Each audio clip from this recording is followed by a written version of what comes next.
Even men at the top of their game find themselves wanting more from life. Whether it's more meaning, unshakable confidence, a bigger impact, more money, deeper love, a hotter sex life, or a powerful legacy. Find out how good your life can be on this episode of Man Alive. Also, as I've supported men in their love and work lives for 15 years now, many men have asked me for the right words to say to be more attractive, desirable, and more of a leader. And I've found it's not so simple as giving scripts or lines. Because at the root of a connected and affectionate relationship and being more effective and inspiring at work is your ability to influence others. But most often, influence is not gained or lost with words. It's from what I call the invisible factors. So I created a quick guide for you called 3 Ways Men Lose Influence at Work and with Women, so you can understand how these invisible factors work and what has women and colleagues both more inspired to say yes. I think you're also going to be surprised to find out the moment when your influence actually begins. So grab the guide for free at shanajamescoaching.com/3ways. That's shanajamescoaching.com/3 and the word ways, WAYS. Or you can text ALIVE to 44144.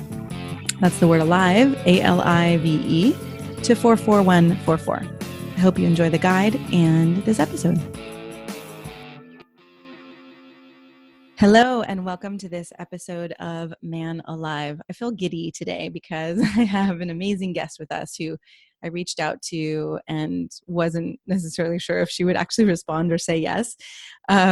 Susan Piver is a best-selling author of 8 books, and her most recent one, The 4 Noble Truths of Love, Buddhist Wisdom for Modern Relationships, I read recently, and I was completely blown away by it. And I'm really happy to have you here, Susan, today to share your wisdom with our listeners.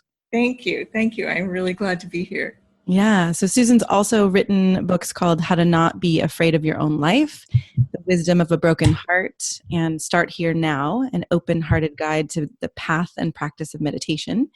And she's been a student of Buddhism since 1993, graduated from the Buddhist seminary in 2004, and you were authorized to teach meditation in the Shambhala Buddhist lineage in 2005. And am I right that you have a meditation community around the world at this point with tens of thousands of people, I think, right? Yeah, I have an online meditation community called the Open Heart Project, and there are almost 20,000 people all over the world practice together. Yeah, it's really, really wonderful. Oh, that's so beautiful. Amazing. Well, I feel grateful to have you here because, as I said, I read your book and I've been reading lots of relationship books for the past 20 years or even longer probably. And I found it to be one of the most concrete and simple and elegant and powerful books on making a relationship last. And, a lot of the listeners are single, a lot of them are in relationship. But I think relationship is one of the hardest things we do. The divorce rate is somewhere between 50 and 70% these days. So I think, the Buddhist perspective is a really powerful way to look at the suffering that happens in relationship. Yeah, I agree. Yeah, it is really hard. Yeah. It's really hard. Well, one of the things, I think this is a good place to start, because one of the things you talk about is, and in Buddhism, right, there's this concept of suffering and that it is possible to stop suffering. And as I was thinking about it this morning, I thought, yeah, but is it really possible to stop suffering in a relationship? Because there is so much suffering and so much of our, shit, for lack of a better word, that we're dealing with each other. So I'm curious what your take on that is. Yeah. And there's also so much joy. There's so much power and potency and delight, and it's an incredible mix. Yeah, it of is. Profundity and triviality and deep generosity and complete self-absorption, and it is quite an amazing mix. Yeah. The Buddhist view of suffering is interesting. It's that life is suffering is the first noble truth of Buddhism. It's like the core principle, which sounds really awful, but I think I've heard that the word in Sanskrit, I think it is, or Pali, dukkha is more accurately translated as unsatisfying or unsatisfactory. Interesting. Which is a great, which makes more sense when you think, oh, relationships are suffering. Well, sometimes they are, but I think it's more accurate to say relationships are unsatisfying in the sense that whatever your romantic dream is, whatever problems you think will be solved by finding someone who loves you and who you love and you want to make a relationship with, maybe all those problems will be solved, but new problems will definitely arise. So part of this, but the second noble truth of Buddhism is the cause of suffering. And that is called grasping, which basically means pretending like the first noble truth is not true. Is not true, right. And trying, therefore, to make everything perfect or make everything right, or everybody gets their needs met, and we sort through all our problems, and then at some point we'll be, out on the open seas with the wind at our backs. La, la. Right. And that is actually called the cause of suffering. Right. The suffering itself, the disappointments, the frustration, the anger, that is not considered the cause of suffering, which I think is really interesting, because we're humans, so we're going to feel those things and experience those things. But in the Buddhist view, the cause of suffering is not having romantic dreams. It's not having those dreams dashed or realized or then dashed again or whatever. It's thinking that somehow this is going to solve all my problems. Right. Like how we relate to those feelings and those experiences.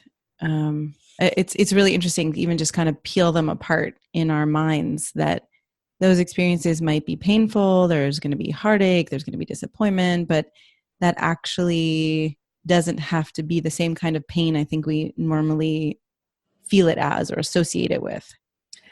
Yeah, it is pain for sure, but thinking that it means there is a big problem is questionable.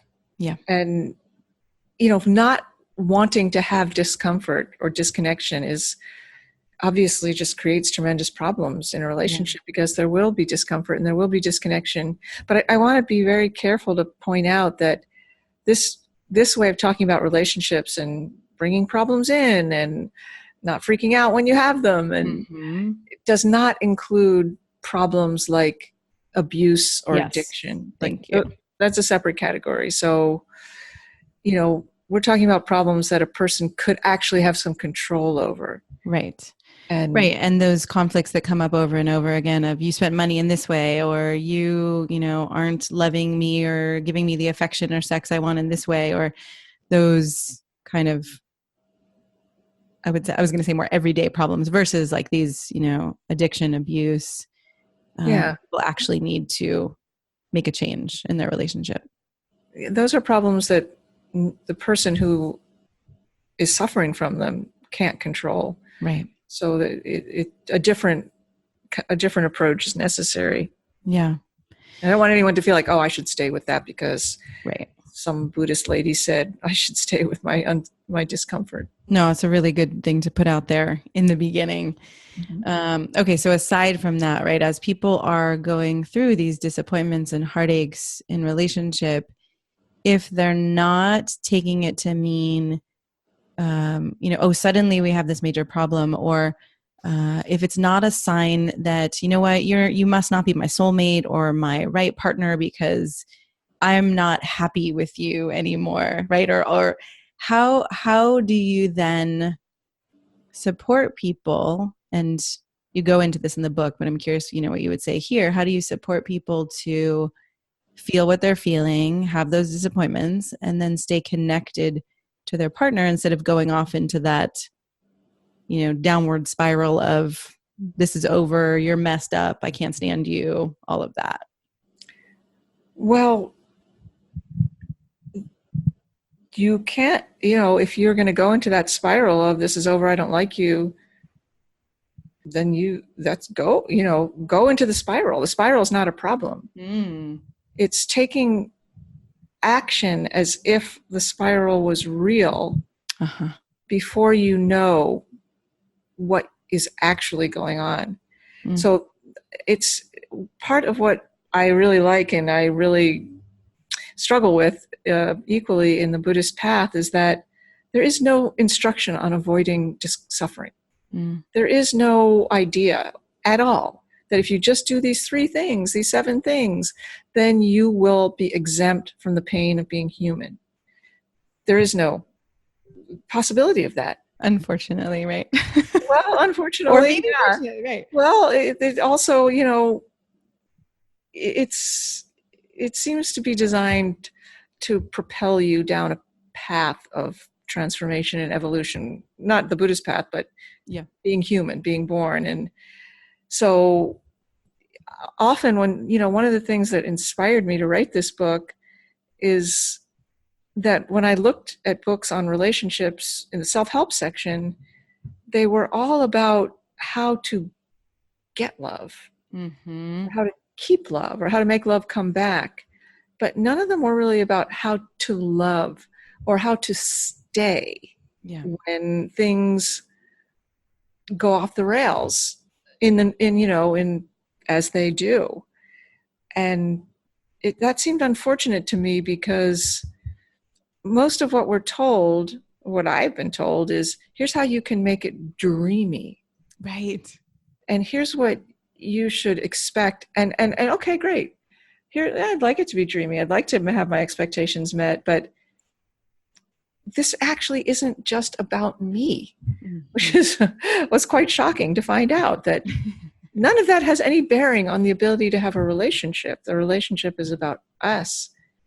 So anyway, I just think there are just different ways of looking at it. And this particular way doesn't include a path to unshakable happiness. Right.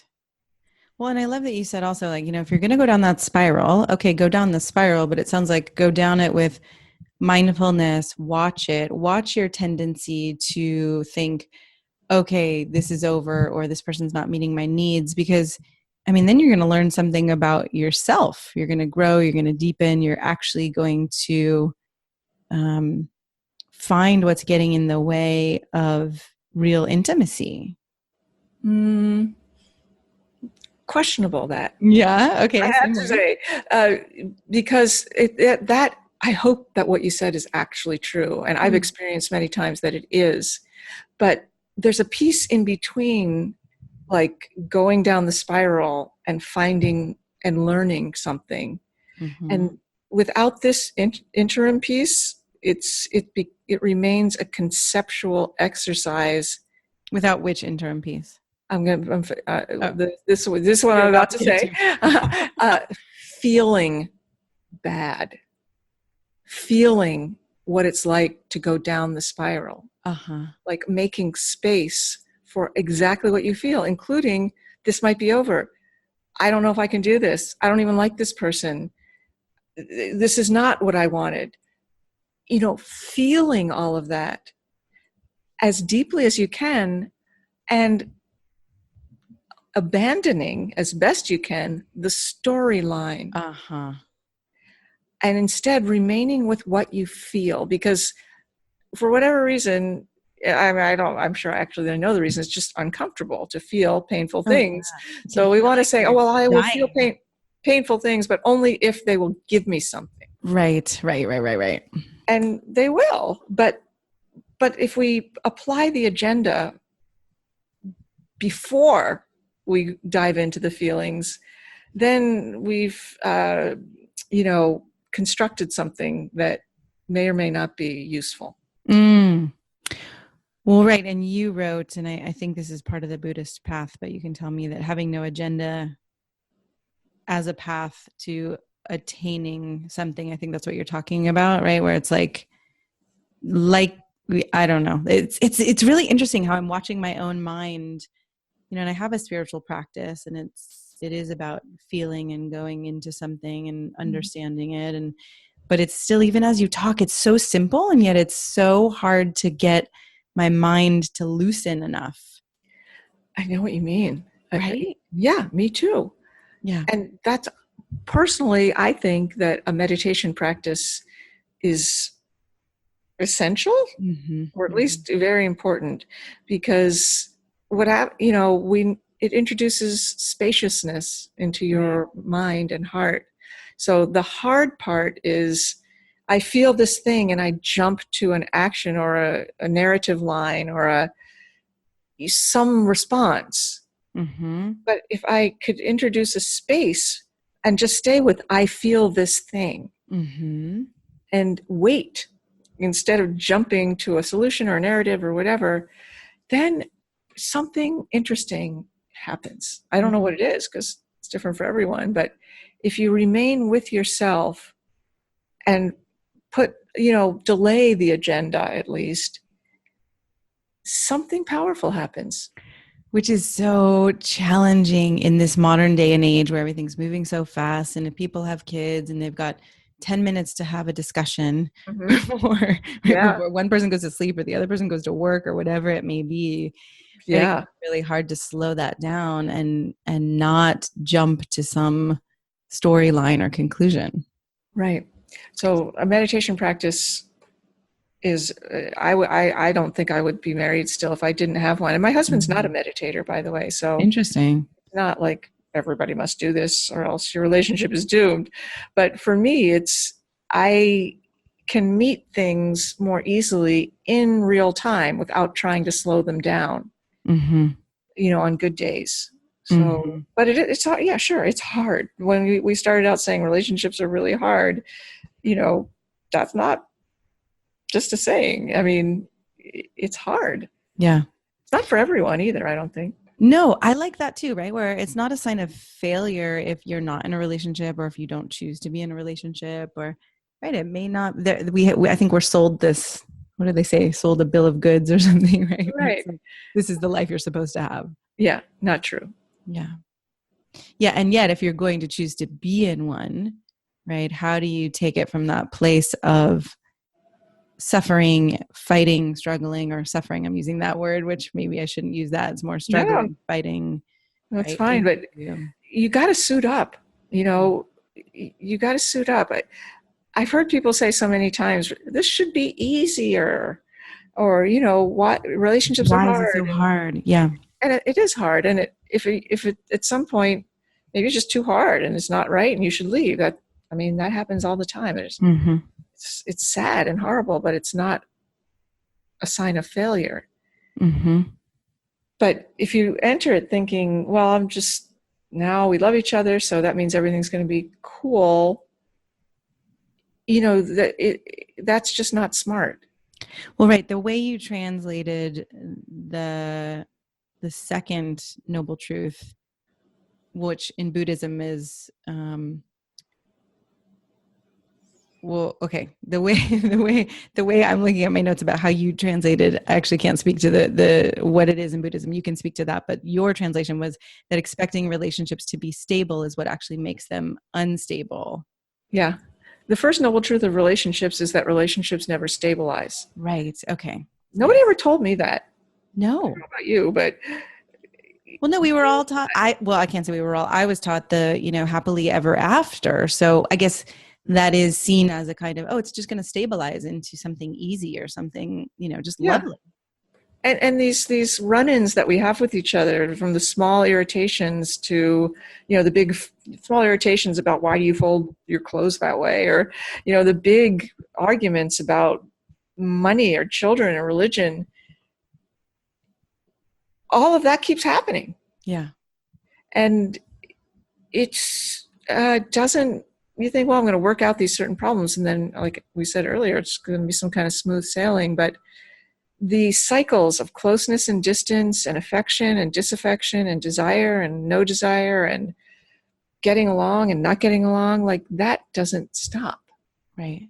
That was weird to find out. And so relationships never stabilize, and they're uncomfortable.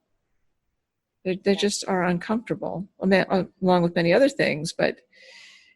And then the second noble truth is thinking they should be comfortable or stable, like you were saying, actually makes them unstable or more uncomfortable. So something good, I think, happens when you give up the expectation that this should be stable. Right. We should not have ebbs and flows and dips and valleys and peaks, and it should be stable. And when you give that up, on good days, because Right. whatever, we're not machines. The relationship looks different. You hold it in a different way. Mm-hmm. Yeah. And I can see, like you said, it's not every day, or it's not, we're not machines. So it's not a one and done. Okay. I gave it up, and now, now I've given that up forever, because even I can watch my mind as I'm going through something, realizing, oh, this is because we're two human beings, and this is going to happen. We're going to have arguments or conflicts. And then there's this other voice in my mind that says, this is the beginning of the downward slide into a hellish relationship that's never going to come back from the depths. Oh God, I hope not. Right. And that's my conditioning. Right. That's, some of what I saw around me growing up. And so then it makes sense. I've got to be able to, and I think you're right, meditation is the only way I could be in a relationship, because I have some of that conditioning, and I have to be able to look at that and realize, wait, what's actually happening now? And what is this, voice from my past? Yeah, agree. I mean, that's so important and so smart to ask yourself that question. Somehow we were raised to think that our relationships should be like pretty and snuggly. And sometimes they are, but there's so much edginess and so much irritation, just to use that word again, and so much uncertainty that is not snuggly. But I think there's something really potent in that.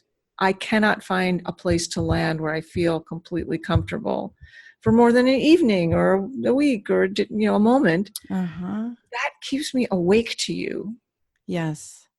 And that is really important if you want a living relationship, as opposed to solidify a form or an image of a Powerful relationship. Distinction, right? A living relationship versus something that just gets solidified as a picture, a story, an image, or something like that. Yeah. Well, and then your third noble truth about meeting the instability together actually is love feels profound. I mean, this all feels profound, right? What the idea of giving up the idea that this relationship is supposed to be cuddly or fuzzy or warm, and actually allowing for when those moments of discomfort and struggle happen. It is profound to actually think about, well, what if that's just okay, instead of the added loop of feelings and emotions and attack and blame and shame and whatever that we put on top of that, which seems like it could be leading to your third noble truth of meeting the instability together is then actually love. Yeah. I mean, it's really good to work on your problems. And my husband and I are constantly working on problems and, succeeding and failing and so on. But I think a great partner is not necessarily one who will try to solve all your problems or try to solve their own problems for your benefit. I mean, that's great. Everybody should be so lucky to be in a relationship with someone that wants to pay attention to the problems, to be helpful and loving and real. But usually when we have an issue in a relationship, we face off. And, what did you do? Or no, this is my fault. Or, okay, good. That's useful. That's good. I'm not saying don't do that. But I'd say a great partner is one who, in addition to sort of looking at you like, how the hell did we get here? What did you do? What did I do? Will sort of turn to stand shoulder to shoulder with you to look at the arc of the ride that you're on as a couple and take it in. Like, now we love each other. This is great. Now we don't. Okay, what's happening? Now I love you. You don't really like me. That's what's happening right now. And in that way, you're you're not like on two separate roller coasters. Right. You're on the same roller coaster with holding hands and locked gaze. You know what I mean? Like, we're in this together. Which I would imagine, and I'm curious your take on this, from my perspective, that takes a lot of not taking something personally. Like, oh, we're not in love with each other right now, or you don't love me right now, or I don't love you right now. All of those can be very, very personal and very painful. Yeah, they are personal and they are painful. Yeah. But if it's the truth, what are you going to do? Most people, I would think, either try to hide it from each other Mm-hmm. or then attack each other with it. Yeah. I can't remember a time where I've ever said, I don't love you to my husband. I think I've said numerous times, right now, I don't love you. Uh-huh. And that feels, that doesn't feel good. No. And when he says things like that to me, as long as it's not like punishing, like right now, I don't love you, like petulant, Yeah. but more like an observation. Right now, I can't find it. I can't find my love. Well, right. And that actually feels true too, right? I can't find the love. But what I'm imagining, if I take a step backward, is that you two must have some kind of agreement with each other that you're not going to use that against each other, or you're not going to attack each other with that, or you're not going to say it out of spite to try to hurt each other. No, yeah, no, that's not acceptable. Mm-hmm. Although I feel that way very strongly, and my husband, not so, yeah, it's not good to do that. So And how do you help people or suggest that people make that shift?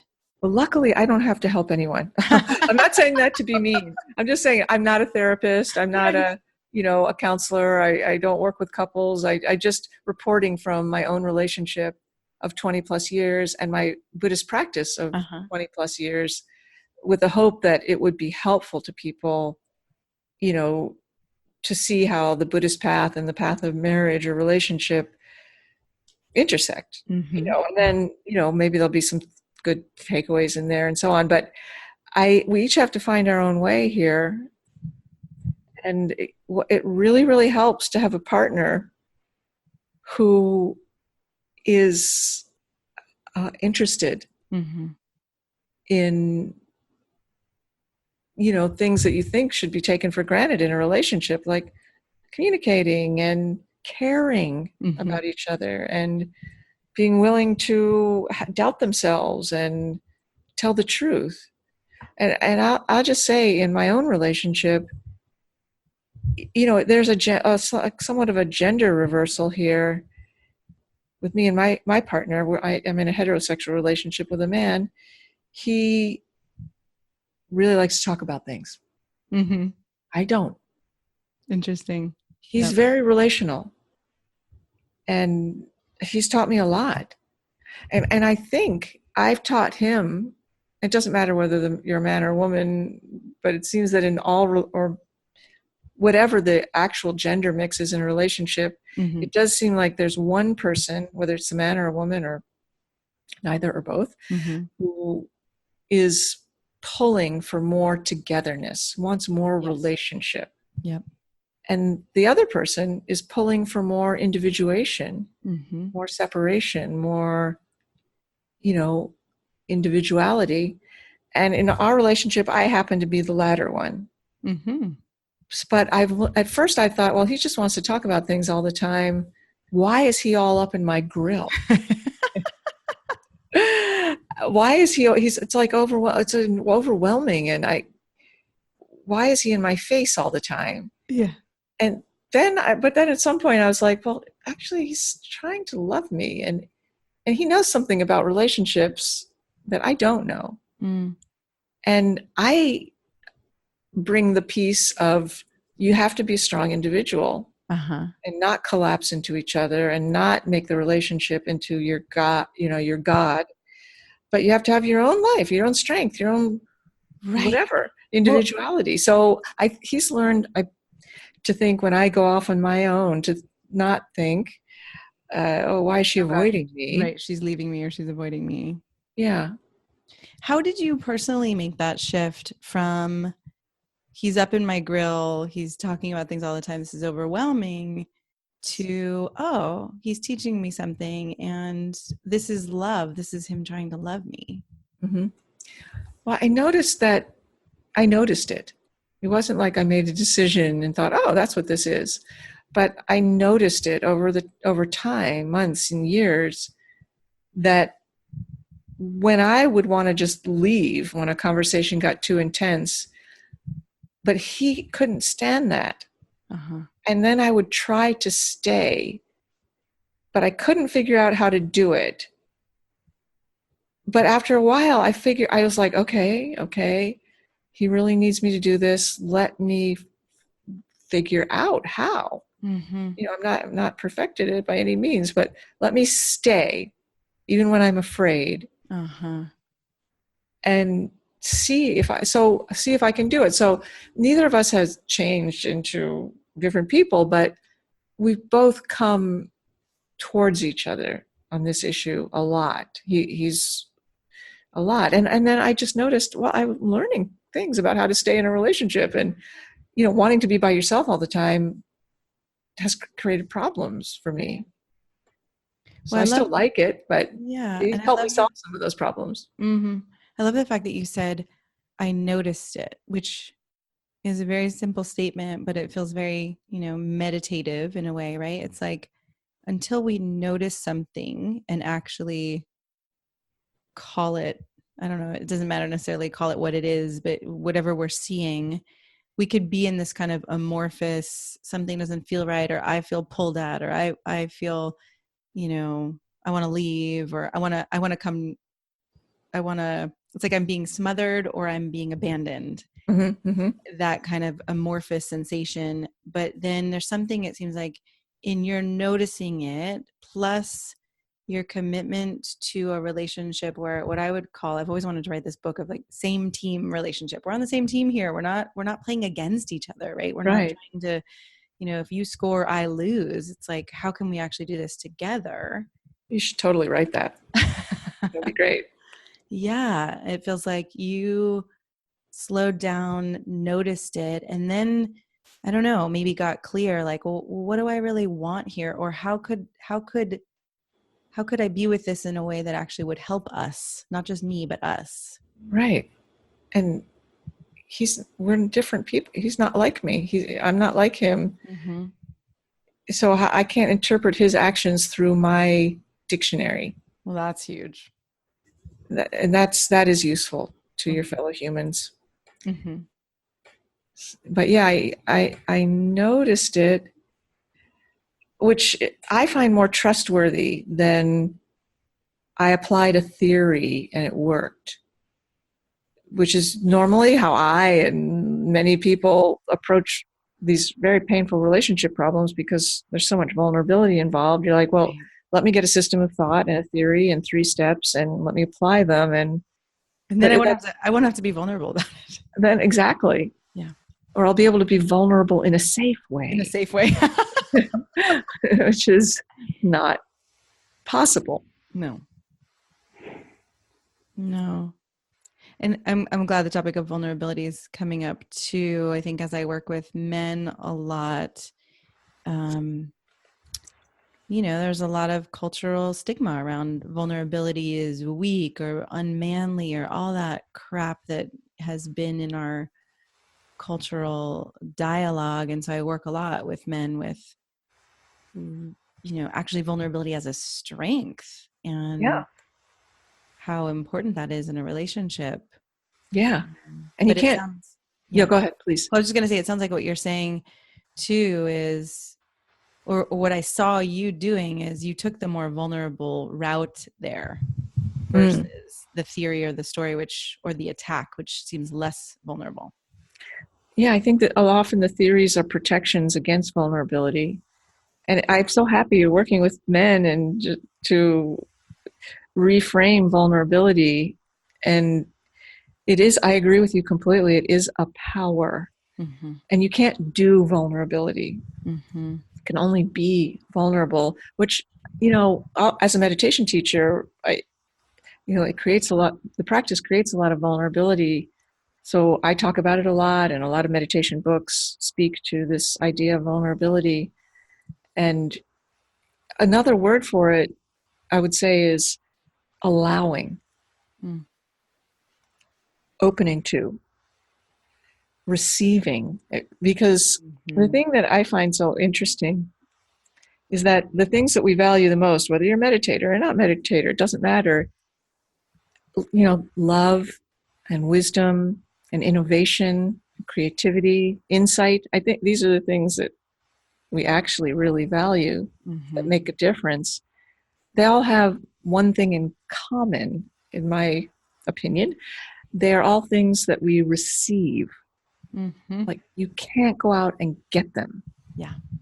But if you make space, allow yourself to be as you are, without constantly efforting and striving and overlaying agendas, but just relax, actually, then you receive these things. It's so interesting. I'm thinking about my parents' relationship and how there was not relax. Yeah, right. There was no relax. There was no relaxation in that relationship. It was just, a lot of tension. And so I can see where my frame of reference is coming from, is like, wow, that sounds so hard. I mean, I'm more able to do it in my current relationship, and actually have a funny practice I call riding the dragon, which, when I feel that fire coming up in me that I want to lash out or something, I just imagine there's this little dragon in me and I'm pulling back the reins.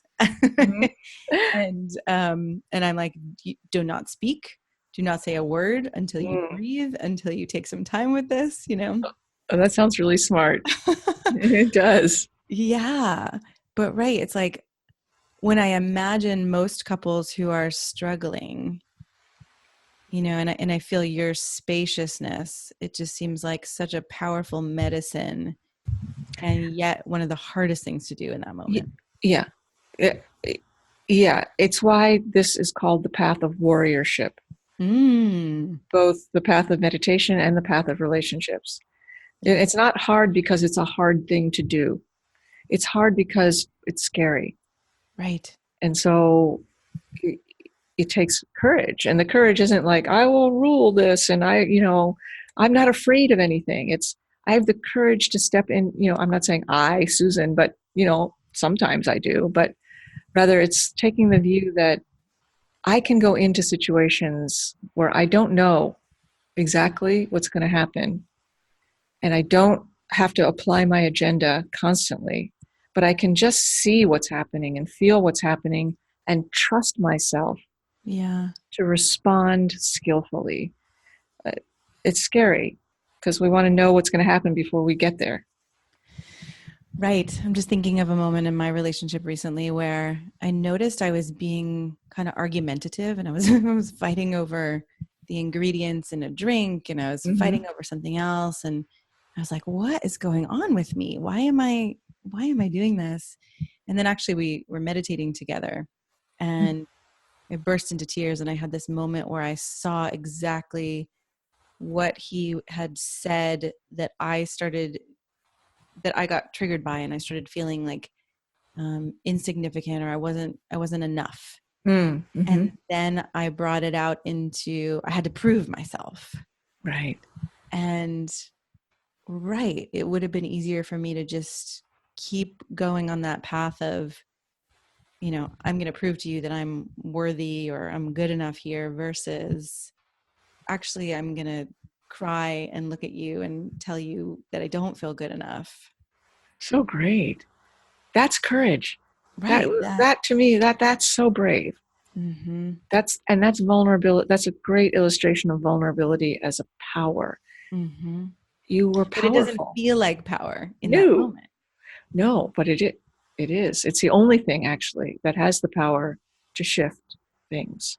Right. Is genuineness.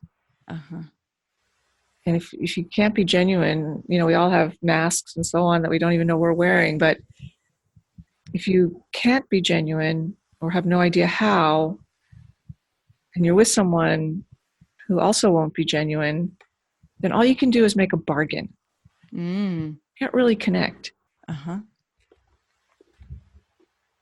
Yeah, and my sense of a lot of people's relationships out there is a lot of bargaining and not a lot of connecting, or not a lot of connecting on a deep level from the place of the actual heart, or that actual the actual truth that's going on. Yeah. And I say, fine, because life is hard and it's complicated and there's a lot of things that we have to do. And, you know, we don't really know each other, but I guess that we are in the top 1/1000th of a percent of people who have been lucky in this life.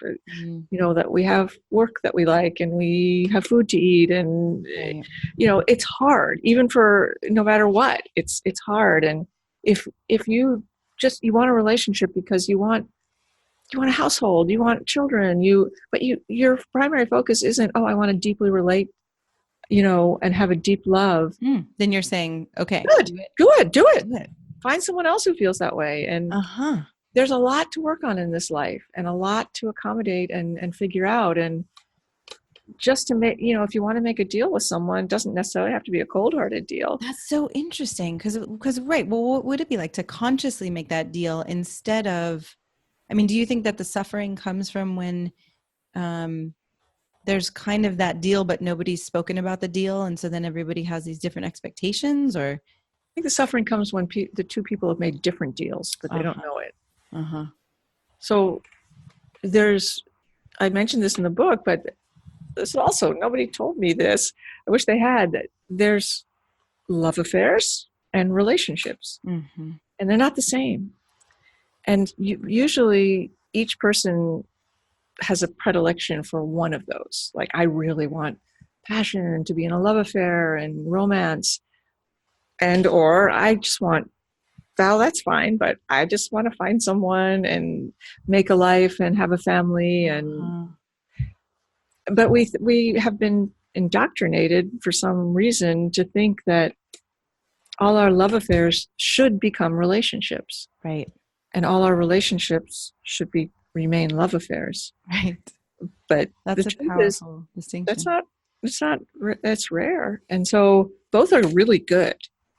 But if you think you're in one and the other person thinks they're in the other, or you want it to be one and the other person wants it to be the other, it's just something that's important to know.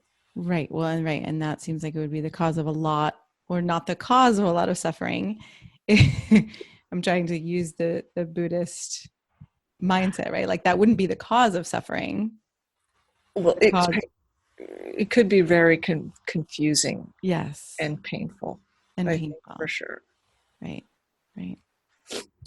Well, this is amazing. I'm really appreciating I can feel, again, it's like just the slow, steady spaciousness in you that allows for this kind of quiet wisdom to arise. This kind of, like, I'm imagining people in a relationship with your kind of meditation practice and spaciousness of being able to look at each other and not only see expectation, desire, what you can do for me, right? But also actually being able to see another person. That would be a good foundation for true love. Yeah. I think. And I've been meditating for almost 25 years. And, you know, I obviously I don't know who I would be if I wasn't doing that. I have no idea. But I was visiting with my mother the other day, and she, over the years, she said to me many times, "You are so much nicer since you became a Buddhist. You're calmer, you're more patient." And, you know, 2,500 years of Buddhist history will tell you that that is not an uncommon consequence of meditation practice. Beautiful. Is there any last thing you want to leave listeners with? I highly recommend, you know, listening or reading Susan's book. But what else do you want to leave them with? Well, I appreciate that. I guess just you can do it. You can totally do it. You can love truly. and be human and genuine, and you're completely capable. Again, it's so simple and yet so profound, because there are moments, I can even think of my own a lot where I'm like, am I capable of this? Can I do this? But that sends me down this whole spiral story of maybe I can't, and maybe it's this, and maybe it's that, versus to just settle into, okay, I am capable of this. You are. And now what? Mm-hmm. That's a perfect MO. I am capable of this. Now what? Thank you so much for being here today. Yes, you're welcome. Thank you for the conversation.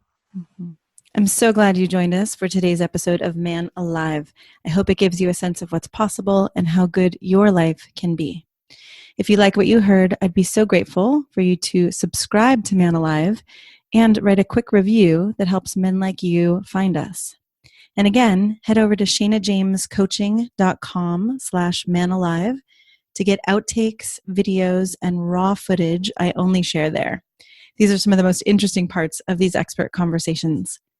You can also grab your copy of The Unknown Power to accelerate your career and solidify your confidence with women, because the two are related, and I know you don't have to settle for one or the other. Join us each week for a new episode of Man Alive.